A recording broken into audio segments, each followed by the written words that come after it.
Naapula na ang sunog na nagsimula kahapon sa isang tambakan ng basura sa Rodriguez, Rizal.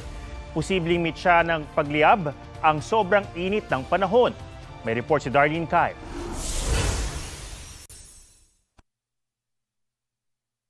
Walang tigil ang apoy sa landfill na ito sa Barangay San Isidro sa Rodriguez, Rizal. Batay sa investigasyon, galing sa ilalim ng tambakan ng apoy.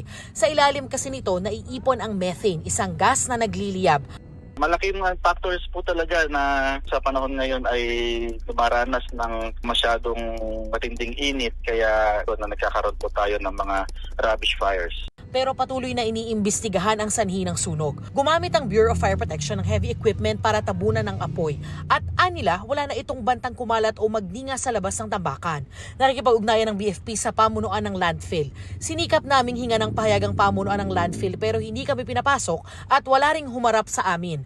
Ang mga nakatira naman malapit sa landfill, nananatili muna ngayon sa evacuation center ng barangay. Sayang po kaming umalis kasi mausok. Masyado nang makapal yung usok galing sa landfill lalo't may ubo yung anak ko. Kaya nag-aalala rin ako na baka lumala. Abot hanggang Quezon City ang epekto ng sunog.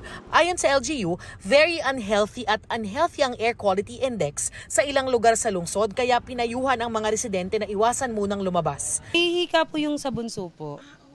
Kaya syempre iingatan mo siya na hindi siya makalanghap ng usok. Hindi ko lang po talaga pinalabas. At maiwasan at kailangan magsuot ng mask at mag-monitor naman po ang ating QC Dream o sa mga susunod na oras at ang next advisory po namin is 8 AM po. Darlene Kai, nagbabalita para sa GMA Integrated News.